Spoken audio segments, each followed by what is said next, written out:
Hello and welcome to another World War II podcast.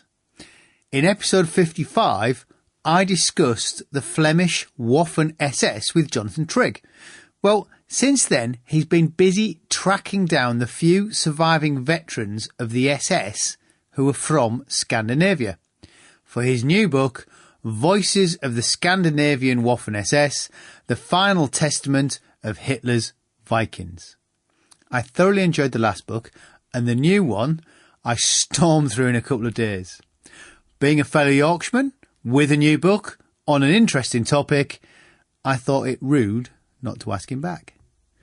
But before we get to the Scandinavians, I'd just like to say hello to all the new patrons who came aboard in September. As some of you may recall, I had a prize draw for the book British Battle Tanks, co-authored by Tank Supremo David Fletcher. Everyone who was a patron by the 30th September 2018 was included in the draw. Well, I did the draw. You can see the video on Patreon. That's patreon.com/WW2 podcast. And the lucky winner is Simon Derry. A copy of the book is winging its way to you as I speak. This podcast is made possible through the support of listeners like yourself, pledging $1 or $2 each month to help me make the show. You can find all the details at patreon.com/WW2 podcast. And for patrons, I can almost guarantee some extra of Jonathan and I chatting. Last year we talked for a couple of hours. Anyway, let's get cracking. Jonathan, it's lovely to have you back. This might sound silly, but shall we start by defining Scandinavian? Which countries are we talking about? For the original book where I did Hitler's Vikings, I tried to cover all of the Nordic countries because it was a bit of a cheat on the title. So Denmark, Norway, Sweden, and Finland. When I came to do the Voices one, and thought, right, I'm going to try and mirror that, but in my mind, I wasn't going to cover the Finns, and that was partly because I hadn't been able really to get to know veterans for the first book. So I didn't have that level of contact to go back to, and felt that they'd had a remarkably different experience of the war because, of course, they'd been invaded by the Soviets before the Second World War proper kicked off, and they'd also kicked back in on the German side once Barbarossa got underway. So I felt it would be better then to focus on Norway, Sweden, and Denmark. So Scandinavia rather than the Nordic lands. And then when I went back to the veterans that I'd spoken to first time round, unfortunately, in my first trawl, they'd all passed. So I was like going, well, this is going to be a short-lived book because I can't find any that are still alive. And particularly the Swedes, doing the research, obviously very, very few Swedes volunteered. The country was neutral. Only a couple of hundred went into the Waffen SS, and in effect, they've all gone. The research for them dug down to there is one Swede still alive who volunteered. Midway through his initial training, his mother, who was very unhappy that he volunteered, was badgering the SS authorities to let her boy go. And they did. He never served at the front, went back to Sweden, and that was the end of his war. So, and ever since, he's refused to be interviewed about it, and has really kept his head down. So there didn't seem any point in including them. So it kind of naturally focused down to Norway and Denmark. And then, as happens, I got lucky, and through some old contacts that I'd had, mainly a couple of widows actually, of volunteers, they said, "Oh, there's someone who I can put you in touch with," and then that individual puts you in touch with someone else, etc., etc. And always the kindness of strangers, and you find your way. And spent time over in Denmark and Norway, going around and meeting some incredible people, all now obviously in their 90s, and so, but very willing to talk. which, makes my job a lot easier. It's interesting that the Sweden thing's interesting. I was just thinking, well, why would the Swedes volunteer to fight for Germany? But it's possibly not dissimilar to the those in Ireland, in the Republic of Ireland, volunteering for Britain, if that makes sense, because they're neutral countries. It does, and there was a big thing I found on the first book, and definitely with this one, there was an absolute feeling that they felt, not all of the populace, obviously, but there's a certain number of people in each country, a significant minority, who felt a real threat from the Soviet Union. And of course, for them, it's a lot closer than it was for us. Finland had already been attacked, and they do feel, it's like the Eurovision Song Contest. They all vote for each other, so on, and they feel a real bond. And they can all understand each other. Obviously, Finnish language is different from the others, but they can still make themselves understood. And so when Finland was attacked, they all felt some form of threat. So for the Swedes, a lot of them volunteered to go over and help Finns. And so there was a kind of a natural bridge for them to then continue on to say, well, the Germans are now taking up that position of trying to protect us. Almost from the Soviet threat. So for them, it seemed quite natural. Their government was very against it and really did try to put a lot of blockers in their way. So physically getting out of Sweden in order to volunteer, they made very, very difficult. Some Swedish officers, there was some interplay between the Swedish officer corps and the German officer corps. Mainly from the Swedish point of view, they were trying to get some experience because they were aware we're neutral. Everyone else is fighting and gaining wartime experience. We need to kind of catch up here just in case. But the Germans, as was their wont, didn't make them feel very welcome and made them feel, a bit second rate and pretty much switched off the Swedish officer corps. To a large degree, and Sweden, of course, was no way going to compromise its neutrality, particularly when they saw the way the wind was blowing, and the Germans were going to lose. But still, a couple of hundred joined. Most ended up in the Viking division, and all fought on the Eastern Front, and some survived and went home by various means. And there was a lot towards the end of the war. They were all being pushed back along the Baltic, and quite a few of them decided, right, time to end this. And they drove to the fishing villages on the Baltic, nicked a boat, and sailed back to Sweden, in an attempt to survive. If we look at Norway and Denmark, it's possibly easy to look at them as Norway and Denmark, but their circumstances were distinctly different as countries. Very much so. I mean, obviously, Denmark shares a land border with Germany. And as with all these land borders in continental Europe, there's a lot of mixing. So, you go along that border and 20 miles on either side, half the time the people, the Germans are married to Danes, the Danes are married to Germans, their kids speak both languages, their grandfather served here, there and everywhere. And so there is a lot of mixture, and the Danes, I mean, their war was over in 6 hours. The Germans came in and, hardly any resistance put up. They couldn't possibly. I mean, there was no way they could do. Norwegians, different ball game entirely.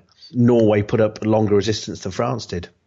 And of course, we sent an expeditionary force with French troops there, and all the fighting in Narvik up in the north, and it went on, and that showed in the German occupation. So, in effect, in Denmark, they kept some troops garrisoned there, but in effect, they left them to their own devices. So, the king was still in place, the Danish government was in place, the police were still there. Everything pretty much went on.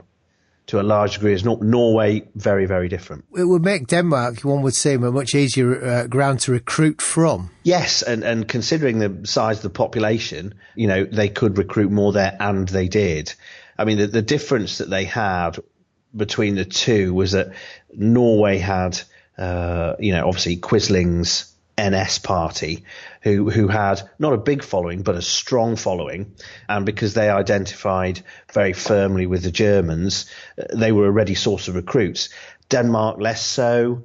Yes, they had their own Danish National Socialist Party under Fritz Clausen, but they had a myriad of small little parties. So they didn't have, if you like, that strong local body of organisations that were the ready pool of recruits.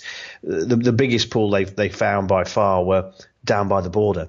So those individuals who knew the Germans, walked across the border to shop with them and so on, and traded with them, and held land on both sides and so on. Going back to the Swedish question, I mean, it's an interesting one because, of course, that was where the majority of the few Swedes who joined came from, the neo-Nazi movement there.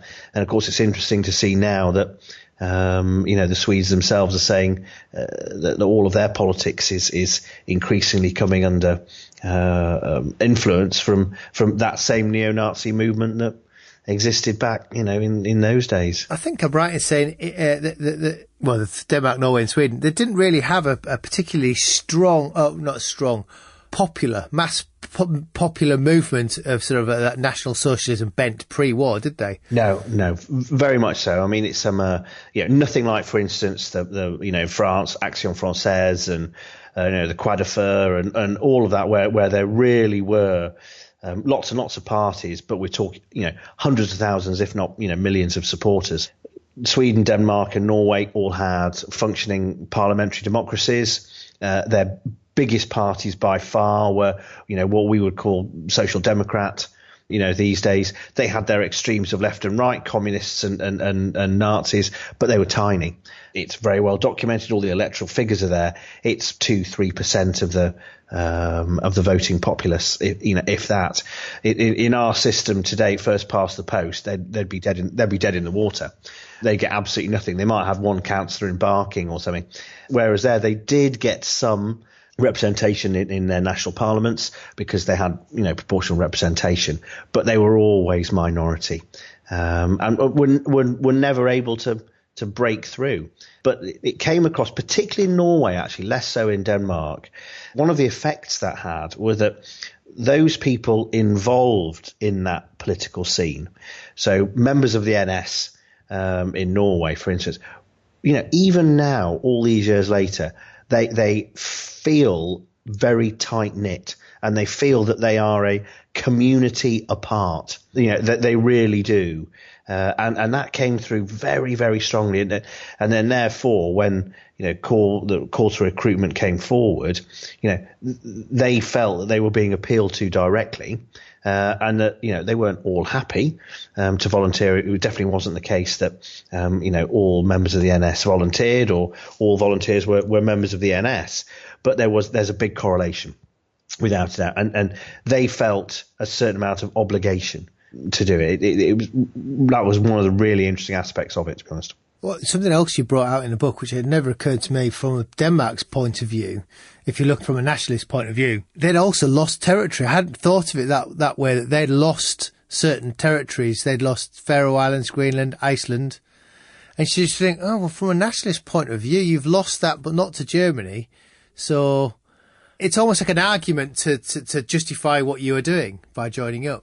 It's a very strange thing, because you never thought of, until I really started to look into it, I never realised about, the idea of this Danish Atlantic Empire, which is bloody stupid, being an Englishman, where Danes have been, were used to invading us and putting us, King Canute and all this type of thing. We were part of that empire.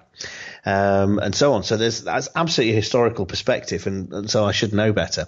But the fact they had the Faroes, they had Iceland, they had Greenland, all of these things. And yes, this isn't the biggest empire in the world, or, it's not the Roman Empire, whatever, but, they felt that very strongly. And then all of a sudden it's gone, and the Allies have taken it for very good reasons. But, Iceland in particular, they felt very strongly that, hang on a sec, that's suddenly that's ours, and now it's all independent, and we've been invaded and occupied by the Germans, and they've taken it as an opportunity to up and go. It was a really interesting point that you brought out there. It never occurred to me. Yeah, I mean, it's one of the things that I found. I found many things fascinating about researching the book. I mean, that was one of the. I mean, that point about the Norwegians and the supporters of the, of Quisling's, party. And so, I mean, that was something that I'd never expected, because I suppose I have the standard British and probably European view of the Scandinavian countries, which is they're all annoyingly happy, constantly at the top of every feel good, opinion poll in the world for happiest, tallest, smiliest, wealthiest, nicest, all sorts, and they consistently win the Eurovision and all this type of thing.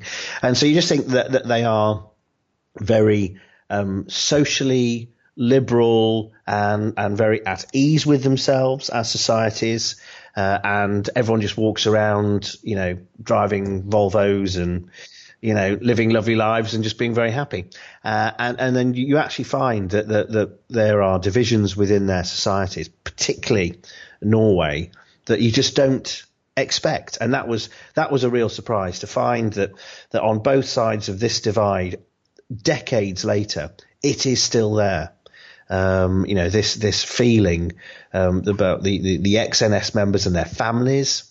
They were unduly victimized and always have been, and were on the wrong side of the victor and the conquered, and have always been treated appallingly by those they term good Norwegians in a sarcastic tone. And it just came up again and again. And then the other side feels that those in the NS, should be incredibly guilty, and were appalling individuals in their behaviour, and rightly should be condemned and not brought back into the fold. And that I found, that chasm, I found very surprising.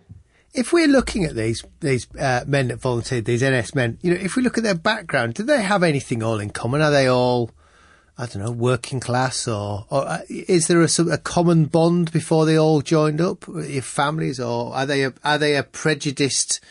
Prejudice, that's not what I meant. I meant a minority group that have suffered prejudice. Really good question. As with most of the far right European parties of the time, real mixture. Tended to be a larger percentage of working class members, but at the same time, this was a time when the working class was bigger in general, than it is now. But a real mixture. More agricultural individuals than city dwellers. So farming folk again, but didn't predominate. What it did tend to do was that it was family orientated. If dad was in the NS, so was mum, and so were the two boys, and so were their two sisters. When I speak to them, rarely were they were not the only member of their family in the NS. It was, if your family was NS, they were all NS. And they all knew each other, and they socialised together. Everything revolved around that membership. It was really all encompassing.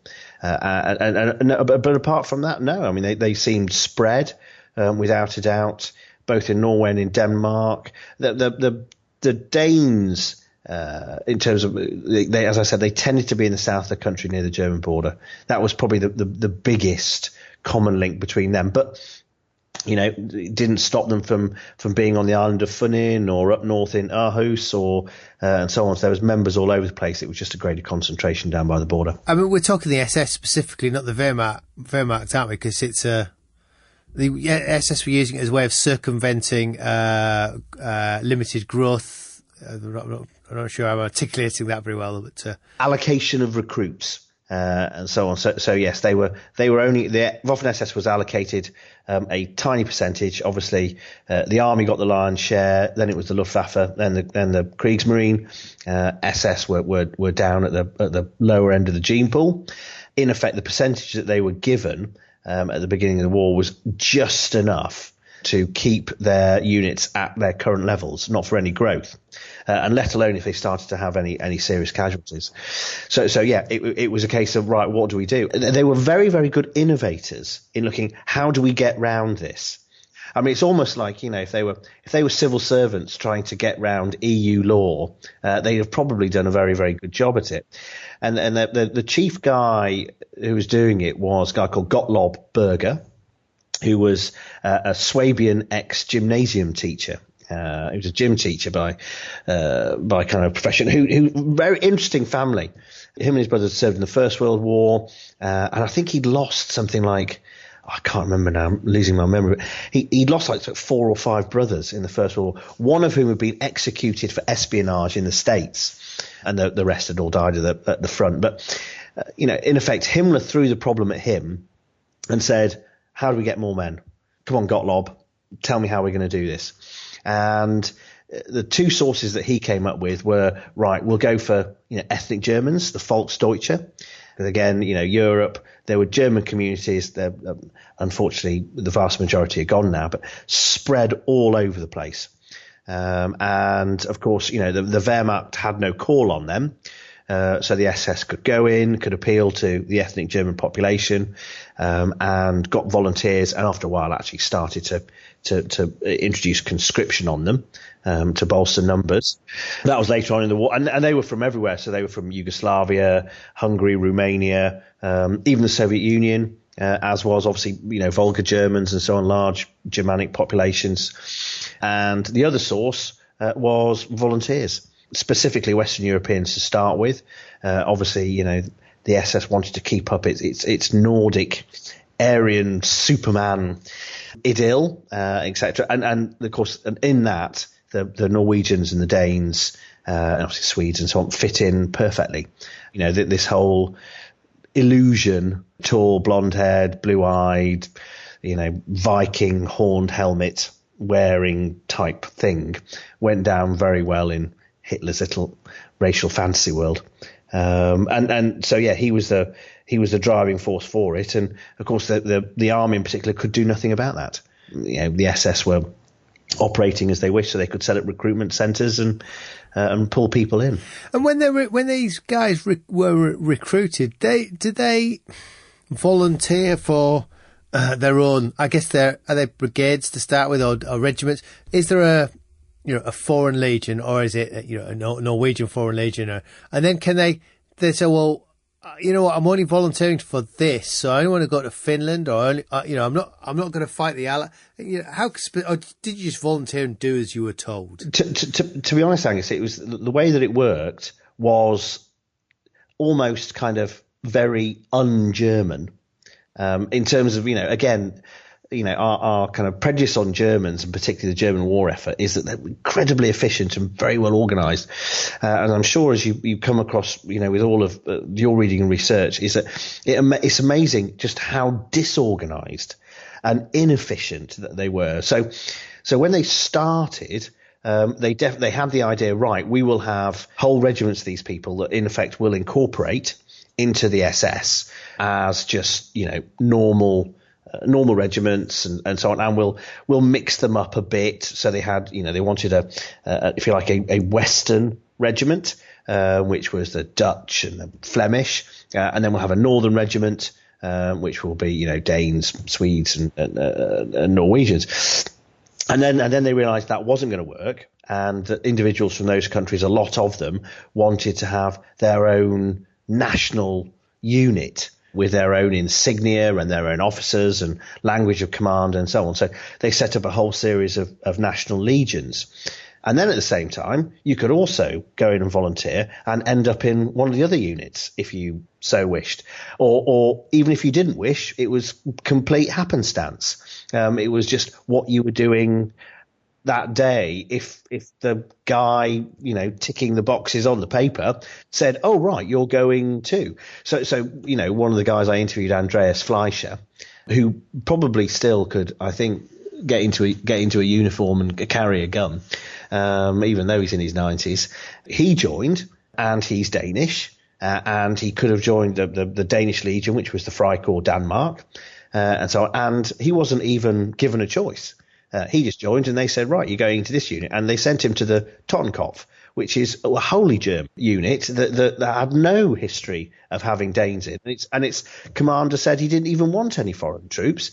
But Andreas, it was recruits who came in on that Wednesday were sent to the Totenkopf, and that's where he went, and that's where he served his war. Presumably he could speak German, being Danish. Yeah, he could indeed. He's a Schleswiger, so he's down by the border, so he could speak German, and he'd worked over there for a while in a submarine factory, a U-boat factory, but he just joined up, and yeah, like most of them weren't given a choice. And they just ended up, and then units the Germans would decide, right, we'll amalgamate this one with another, we'll close that one down. I mean, the National Legions were very much so. That was the Legion Norwegian, so the Legion Norwegian for Norway, and the Freikorps Denmark. They were hopefully going to be the big units going forward for them, but they were never big enough. One, to really get the Germans' attention, and two, to survive the attrition on the Russian front. So after a while, the number of recruits coming forward didn't match the number of casualties, and the units just got smaller and smaller and smaller.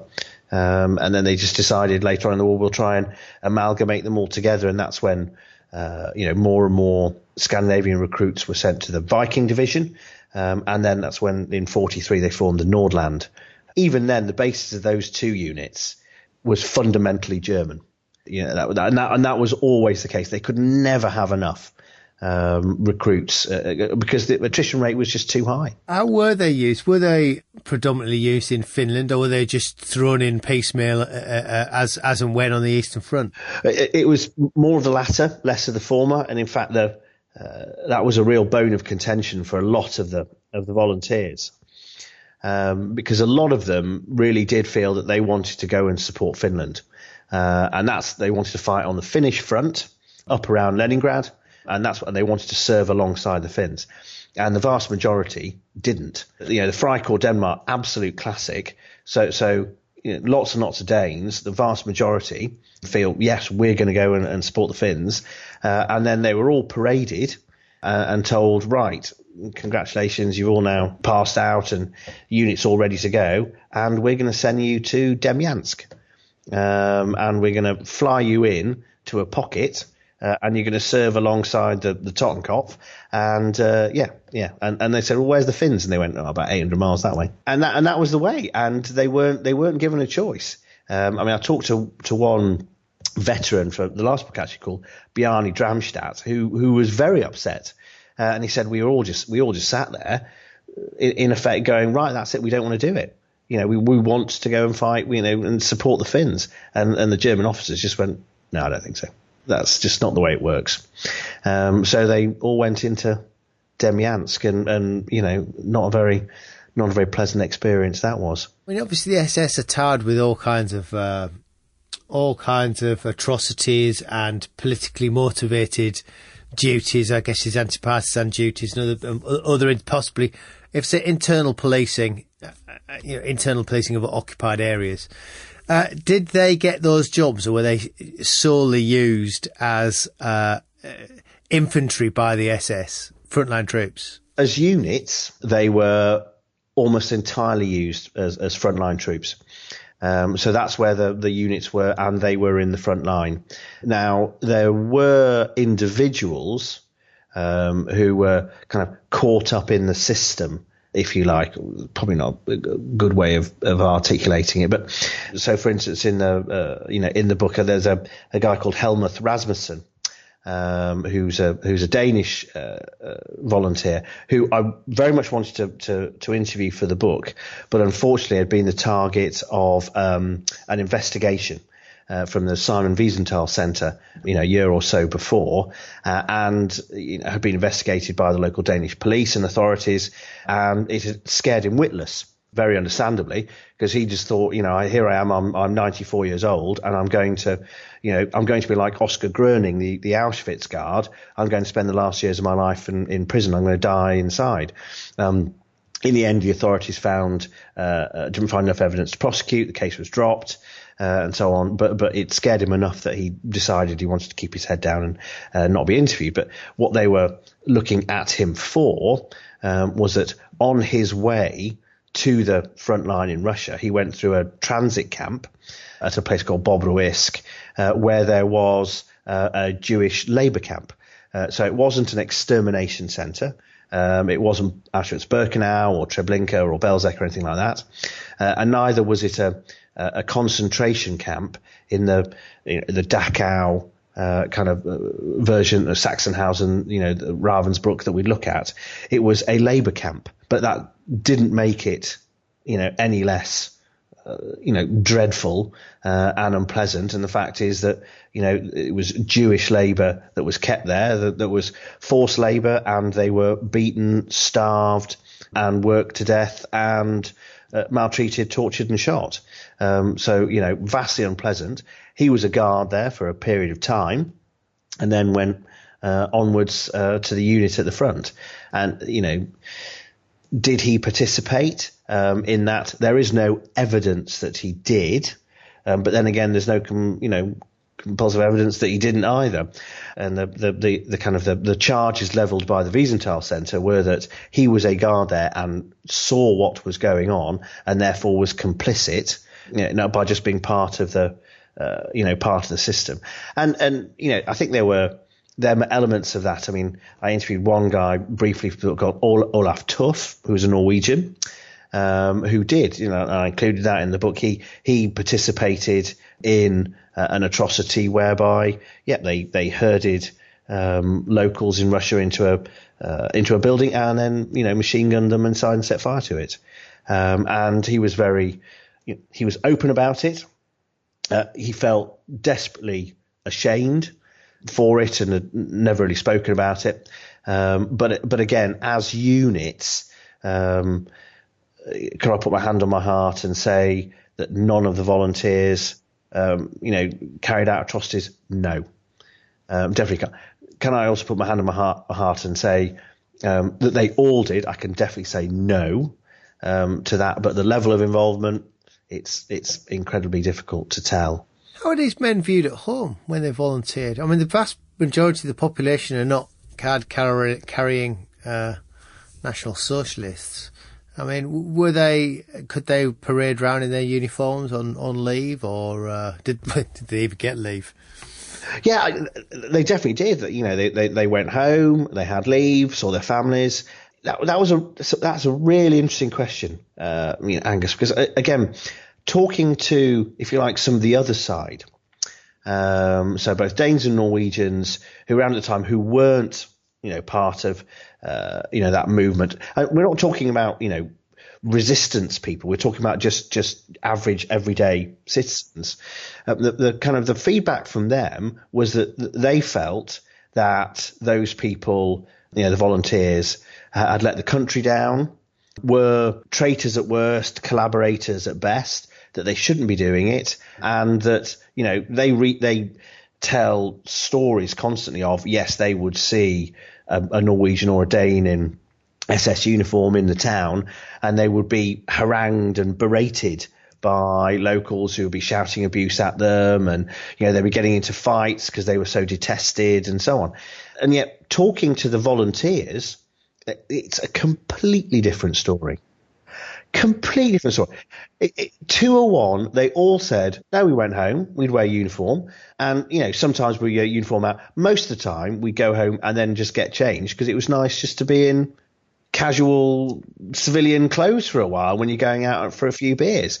And they said, but at no time did we ever feel that we weren't attacked. People didn't abuse us. It was perfectly fine. I mean, one of the Danish volunteers, Ivar Corneliussen, who unfortunately has passed away now, he came home and he got very, very friendly on the train with a German Luftwaffe, guy who was up there at one of their radar listening stations.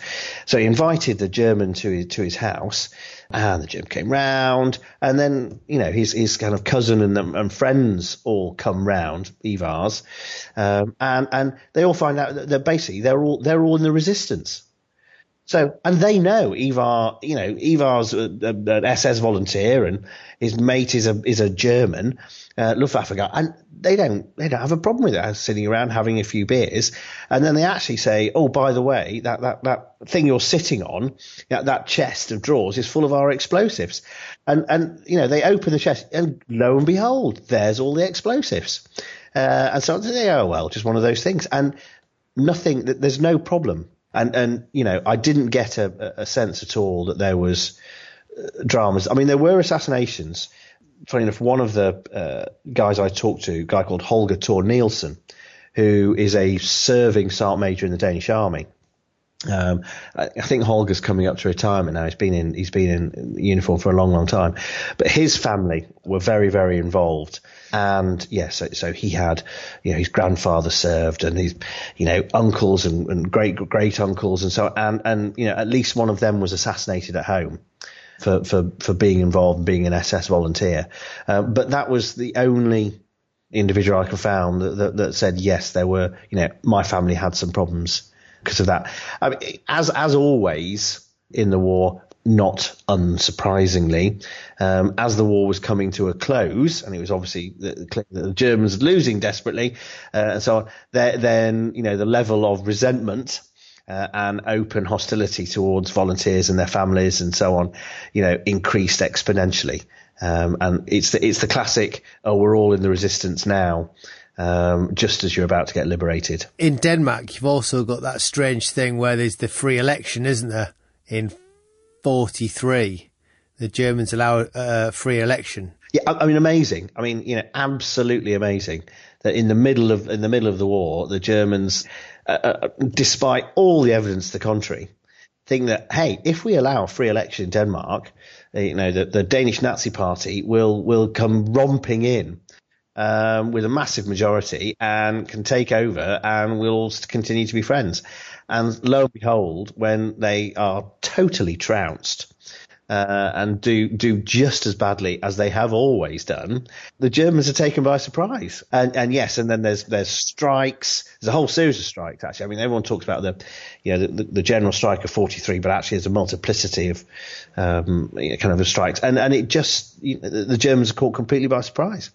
But at the same time, there's still that level of recruits coming forward. I mean, the fact that as many, well, in fact, more Danes volunteered for the Waffen SS than comprised the entire Danish pre-war army, I find just amazing. The Scandinavian countries are they like? I mean, they possibly are. It's just your question to me before, in that, before we started, in that, I'd served, so were either of my parents in the forces. The Scandinavian countries, and this is a horrible generalisation, so I do apologise, but Norway in particular, though, but they tend to have traditions of military families. Grandfather served, dad served, little Olaf serves. Sort of things. That's what they have, and it runs in families, and that's what they have. So the Danes in particular, less so in Norway, but the Danes in particular, once the occupation started, partly because it wasn't so violent, cities weren't bombarded, Copenhagen wasn't bombed, and all this type of thing. So there wasn't that level of casualties and resentment built up by that sort of violence. Government stays in place. They join the Anti-Comintern Pact. So, Denmark actually signs that, of its own free will. It wasn't forced to.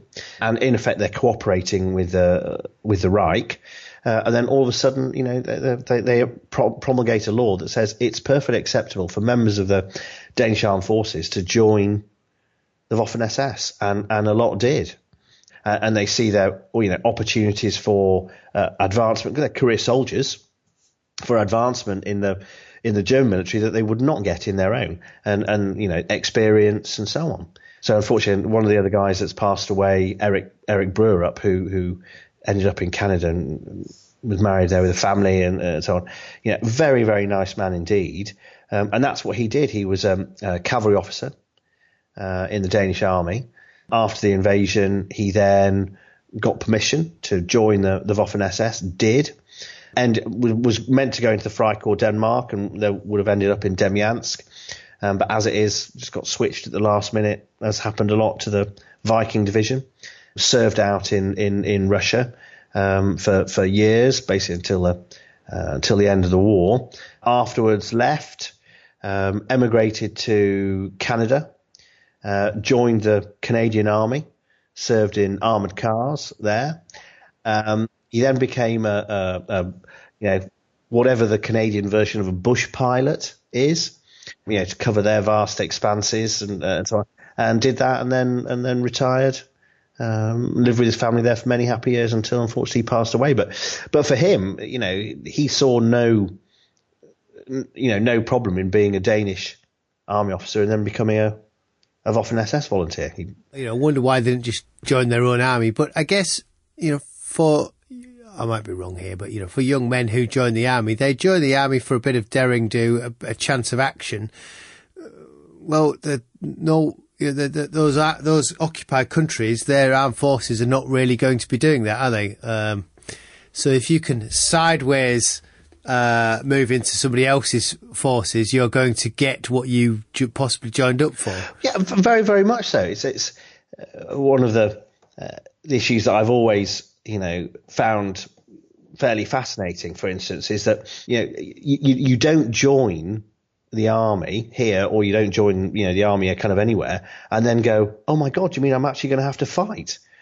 You've thought through that. Well, hopefully you have, before that comes up, and you do actually want it. And what you don't want to do, obviously, is you don't join up going, oh, I really fancy killing people, and so on. That doesn't go through none of the soldiers that I've ever met's heads, and so on. But you do want some risk and some danger, and combat is part of that. And you want to put yourself to the test, and say, can I do it? Am I up to it? It's a very difficult frame of mind and concept to explain to individuals who've never felt that urge. And I absolutely get that the vast majority of human beings don't. They have absolutely no wish, for very, very good reasons indeed, not to want to do that. But for some people, for some of us, there is that there's that kind of, I really want to. And for these guys, there was definitely that. I always got a sense, and particularly I got to know them better, they would start with, very much what they wanted you to hear. Oh, we volunteered because of Finland, because of the horrible Soviet Union, and we were, we thought that we were next, and so on and so on. And no, we were, only a couple of them said, oh, we're Nazis. Most of them said, no, that's why we were doing it, and communism was a huge threat, and so on and so on. And then you start to get to know them, and you get under the skin of that a bit.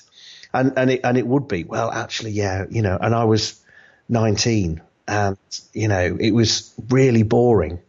Ivan was a classic. So I'm talking to him about why he joined, and he said, "Look, I wanted to go in the Navy. I've always wanted to be a sailor." So he goes, "So friend and I, we went there and we joined the Danish Navy, and we went through all the tests. And then they turned around and they said, you've got a spot on your lung on one of your X-rays, so you're medically unfit to serve. Sorry, bye." So he was absolutely gutted, and he's going back to his, very poor village and poor household. There's not much money, not much work, and he's literally going through his local town, Odense, on a wet Thursday afternoon, and sees the Waffen SS recruiting office and goes, "I'll give that a go."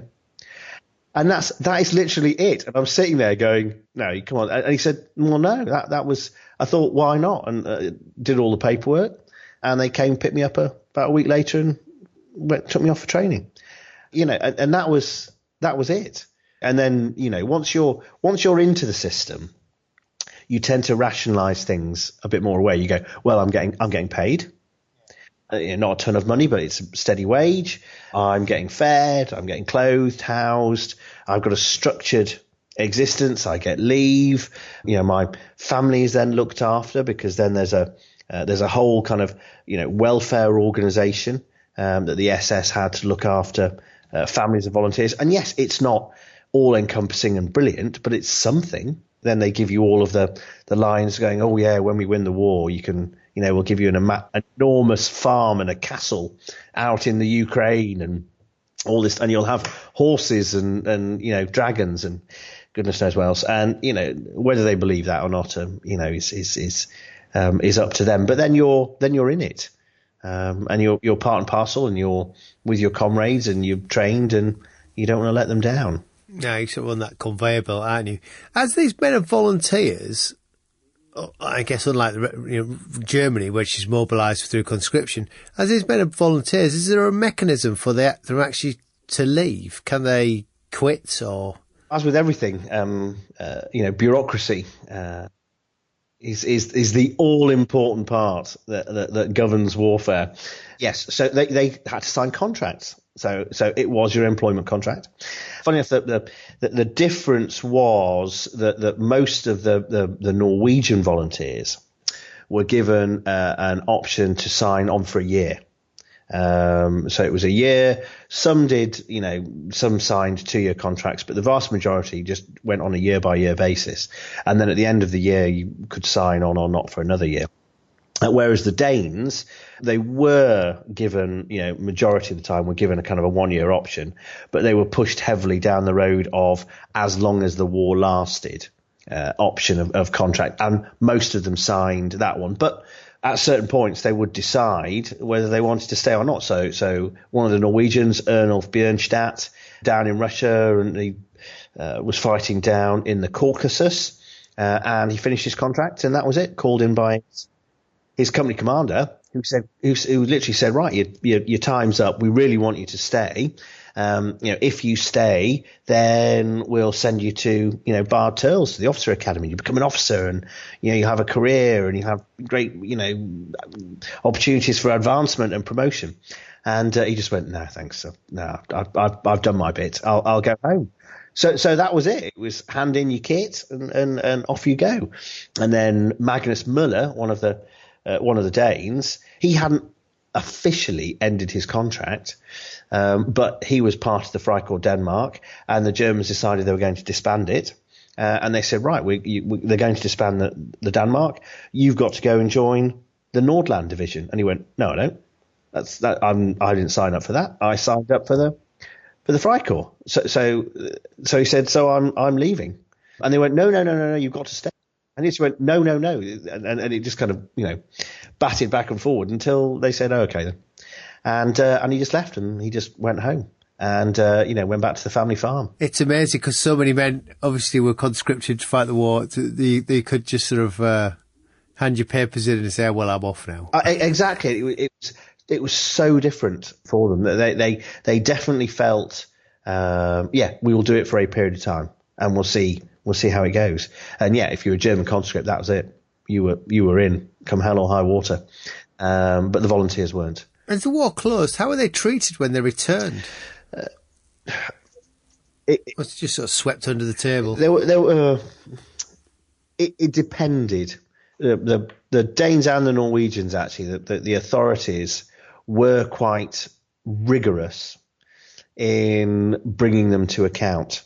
It wasn't a kind of a French style situation. I mean, in France, it was everyone. Oh no, Vichy, I had nothing to do with it. Me, no. I was in the secret army the whole time.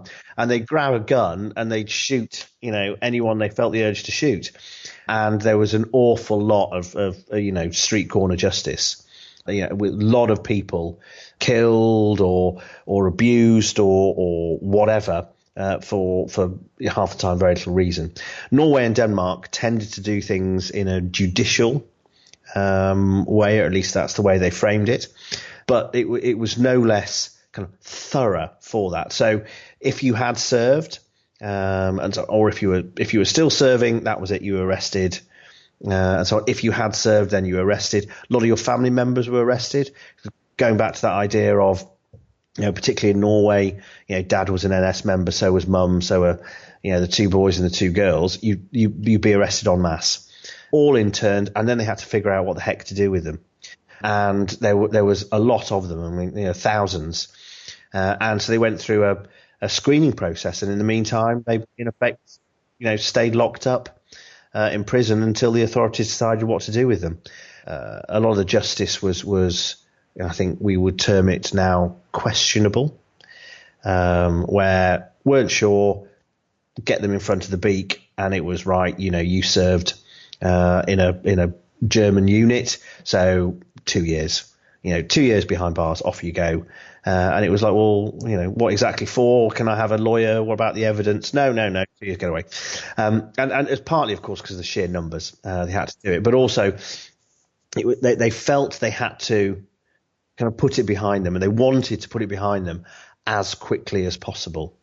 Again, what they didn't do was say, all right, you served in a Waffen SS unit up against that wall and you're shot.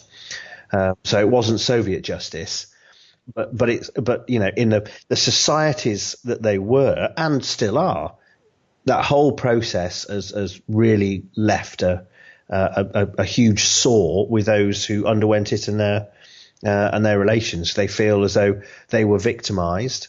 Yeah, the Danes in particular, they'd stand there in front of their accusers and say, hang on, our government at the time, the legal elected government, said we were perfectly allowed to join, and we asked.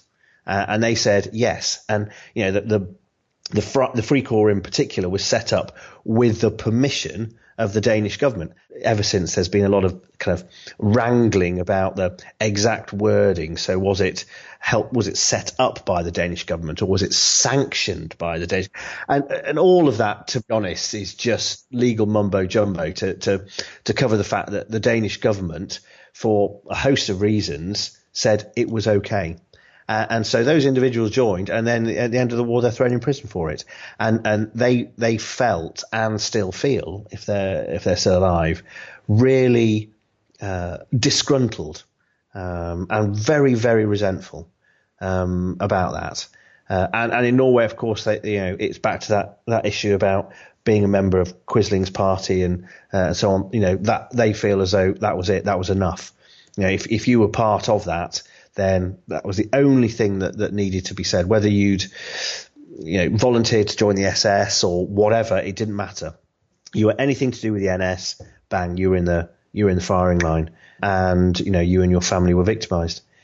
There's some truth to it. I mean, having written so much on other volunteers from other countries, there are kind of grades, if you like, of what happened, and what happened to the Danish and Norwegian volunteers at the end of the war comes out at the fairly low level of viciousness. Obviously, the kind of the further east you went, different matter entirely, and you were very lucky to survive. Whereas, obviously, Norway and Denmark, it was the other way round. But as with always, the idiocy of any government. So a lot of the volunteers had, one of the things was after they'd been tried and convicted, they all had their civil rights taken away. So access to state pensions, ability to stand for any sort of elected office, and obviously all to join the military. And yet half of them then received call-up papers. You're of the age, you have to join. One of the Norwegians in particular, Jostein Berger, he was only 17 when he joined the Waffen SS, and so for a very short period of time in late 44, early 45, served some time behind bars, and then next thing you know, he gets his call-up papers and just tells them to put them somewhere. It's curious, bureaucracy kicks in again. It's amazing. It's absolutely amazing. It's the same the world over. I don't think bureaucracy changes, and it will probably be the last thing of humanity as we all come to the end of civilization. Bureaucracy will still keep on going. So you title the book Hitler's Vikings. All these years later, do these men see themselves as Hitler's Vikings? That is a very good question. I was in two minds about that, because the volunteers themselves, they struggle with that title. But my publisher was quite keen on it. And I do understand it. Do an Amazon search and put the keyword Hitler in and it comes up. You see, whereas if you don't have that, then no, it doesn't. But then a lot of the volunteers turned around to me and they were very forthright about it and said, look, we did not volunteer and we did not fight for Hitler. And, I have absolutely no reason to disbelieve them. Most of them were not card-carrying National Socialists. They did not have a Nazi ideology, and so on. They were fighting for different reasons. Having said that, some of them were, and again, I'm very privileged in my writing in the fact that I've interviewed quite a few, volunteers. As I said when we did, the last podcast on the Flemish Waffen SS volunteers, is that they tend to have, their, I hesitate to say rehearsed lines on why they volunteered, but there's a definite sense that, that they're giving you, and again, I've got no reason to disbelieve them, but a bit of that story. Oh, we were anti-communists, we were pro-Finland and pro-nationalist. We weren't anything to do with the Nazis, and that comes through from almost all the volunteers. When I did some of these interviews, it was the first one when I was interviewing Magnus Muller in his room in the care home. Again, unfortunately, Magnus has passed away since I interviewed him. It was the only time, and I just asked him a standard question, and I just said, why did you volunteer? And he said, because I was a Nazi. I obviously I had the dictaphone on, and I make notes about it, and I almost dropped the pen. I remember I just looked at, I was just waiting for the answer, going, because I was anti-communist, the Soviets invaded Finland. I was just waiting for that answer, and I just stopped and just looked up at him, and he didn't. He was just answering, and then he just went on. He goes, "Of course, I'm not a Nazi anymore." He goes, "Well, not 100%," and it just. I was absolutely dumbstruck, and funny enough, the first thing that came to mind was going, well, when you say not 100%, do you mean like where are the scales? It's like 80, and also what does that mean? If you say like, I'm 75% Nazi, what's that 75% bit, and what's the 25% that you're not? And again, and I put it in the book, and when I was going to finish the interview, it was getting dark. He was getting very, very tired. He'd been extremely cooperative and very, very helpful. And my translator, Jens, was desperate for a cigarette. So he'd headed off. And Magnus spoke a bit of English, but not much.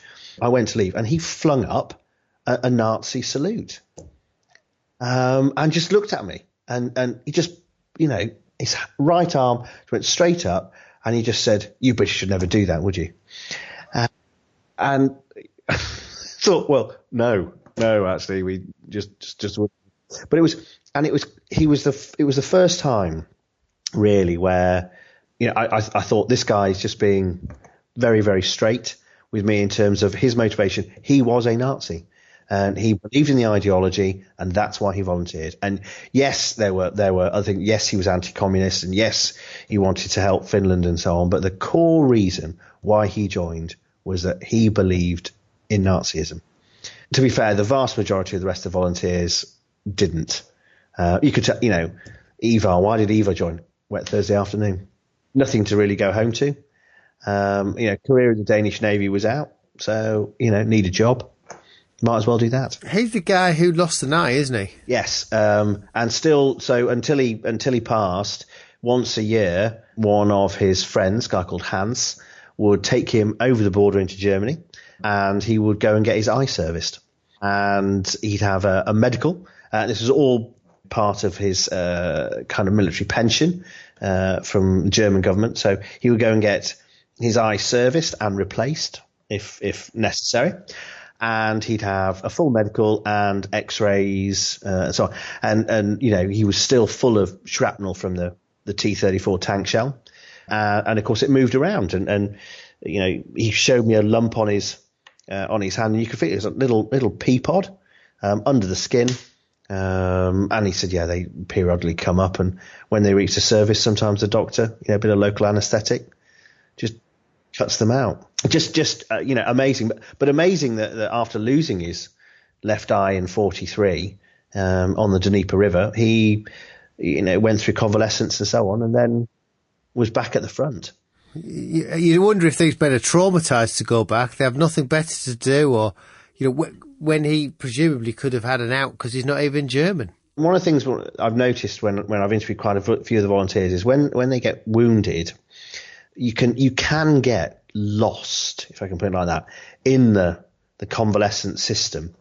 A lot of the time, volunteers get wounded and they get shuffled from hospital to nursing home to another hospital to a training depot and so on.